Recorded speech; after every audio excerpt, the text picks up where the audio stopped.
Montre-la moi. Montre-moi Riversong.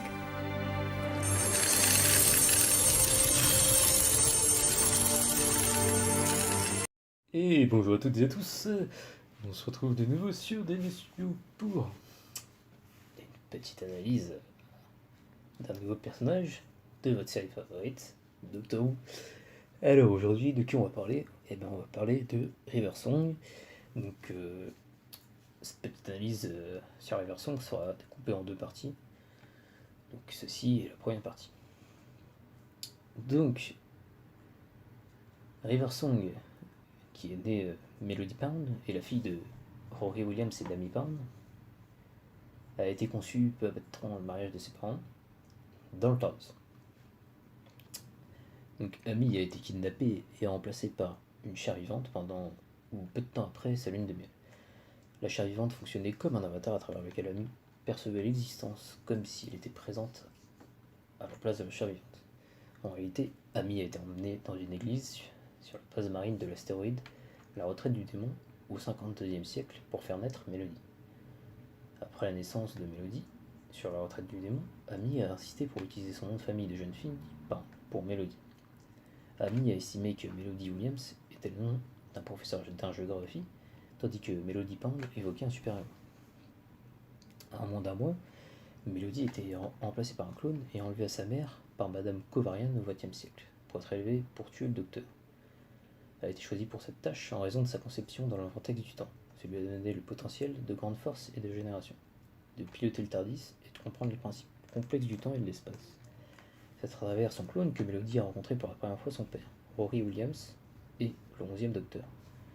Lorsque la connexion de Melody avec son clonage a été rompue, son clonage s'est liquéfié, tandis que son père et les alliés du docteur se sont battus pour la protéger des moines sans tête. Durant sa croissance, Melody a été entraînée par le silence pour être l'assassin parfait pour le docteur, même s'il serait incapable de se souvenir correctement de cette partie de sa vie en raison de leur pouvoir d'effacement de la mémoire. Ses premiers mots furent « tuer le docteur ». Apparemment mise au silence qui la placèrent, pour des raisons encore inconnues, dans une combinaison spatiale de 1969, modifiée à l'aide de diverses technologies aliens, elle tenta de s'échapper et appela à l'aide de ce qui lui semblait être la plus haute autorité sur la Terre à l'époque, le président Nixon. C'est là que le docteur retrouve sa trace, mais Amy, dans un moment de confusion, lui tire dessus car elle ne voulait pas voir mourir le docteur. Elle ne sera pas blessée. On la retrouve 3 mois plus tard, en juillet 69, dans un orphelinat désaffecté, dans lequel il y a de nombreuses photos d'elle, bébé et d'Amy, où elle arrive enfin à quitter sa combinaison spatiale qui semblait vouloir se nourrir d'elle. 6 mois après ces événements, en janvier 70, elle déambule sans le de New York, apparemment à la rue et très malade. Elle dit à un homme qui lui demande comment elle se sent, qu'elle va mourir, mais qu'elle peut arranger ça, puis elle entame un cycle de régénération. On la retrouve un peu plus tard, elle est devenue la meilleure amie d'Amy et de Rory, enfant qu'elle est parvenue à trouver. Tout comme Rory, elle partage le secret d'Amelia sur l'existence du docteur débraillé. C'est une petite fille dissipée, toujours fourrée dans les oignons. À l'automne 2011, Melody a volé une voiture et a suivi ses parents dans un champ de maïs, où le 11e docteur était arrivé en raison de leur message dans le maïs aplati. Heureux de le rencontrer enfin, Melody a rapidement tenu le Seigneur du Temps sous la menace d'une arme pour échapper à la police. Lorsqu'on lui demande s'il avait été un endroit précis en tête à visiter, Melody a sauté à l'idée du voyage dans le temps et a décidé d'aller tuer Adolf Hitler. En route vers Hitler, Melody a tiré sur le TARDIS après que le docteur lui affirmé que son arme ne fonctionnerait pas, le faisant s'écraser dans le bureau d'Hitler en 1938 et le sauvant par inadvertance d'une tentative d'assassinat des Tesselecta. Lorsque le Tesselecta s'est rétabli, Hitler a tiré sur lui de peur, faisant ricocher les balles. Dans la confusion, une balle a frappé Melody dans l'intestin. Elle a fait promettre au docteur de l'épouser et a révélé sa véritable identité à tous les trois. Commençant à se régénérer, Melody réfléchit à sa dernière régénération et a dit à ses parents qu'elle était heureuse de les avoir retrouvés, avant d'exploser d'énergie de régénération. À la fin de la régénération, Melody a immédiatement commencé à examiner son nouveau corps et, conformément à sa programme, a commencé à utiliser tous les moyens évidents pour essayer d'attirer le docteur dans un faux sentiment de sécurité. Et ayant déjà appliqué du rouge à lèvres enlevé de poison d'arbre de Judas, elle a embrassé le docteur, l'empoisonnant au-delà de sa capacité de se régénérer, alors qu'elle se déchaînait joyeusement à Berlin, s'amusant avec des fusils de soldats allemands et volant des vêtements aux clientes de l'hôtel Chic Haldon.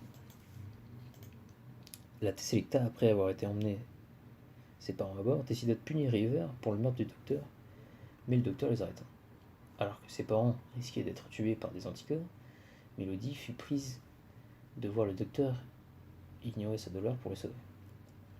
Le convaincant de le laisser sauver ses parents, le docteur a demandé à Mélodie de piloter le TARDIS pour sauver Amy et Harry. Mélodie a alors accepté de donner un message à River Song de la part du docteur mourant, et il l'a chuchoté à son oreille.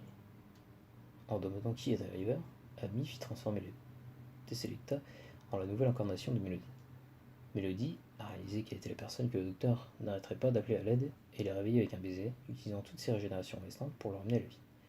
Elle s'est évanouie dans le processus. Le docteur a donc emmené River au milieu de l'hôpital de l'univers pour se rétablir. Le docteur a laissé un journal en forme de TARDIS en cadeau, et il a fait en sorte que le nombre de pages journal reflète exactement le nombre d'aventures qu'ils auraient ensemble pour que River enregistre. Le lendemain matin, River avait trouvé ses vêtements que ses parents lui avaient laissés. Cependant, il n'avait rien laissé à River pour écrire dans son journal. Les infirmières ont appelé le magasin d'antiquités le plus proche et ont pu lui trouver un stylo qu'elle a utilisé pour faire la première entrée dans son journal. On va donc arrêter cette première partie ici et vous aurez la suite bientôt. Si vous avez des petites précisions à amener, n'hésitez pas à le mettre dans les commentaires. Go.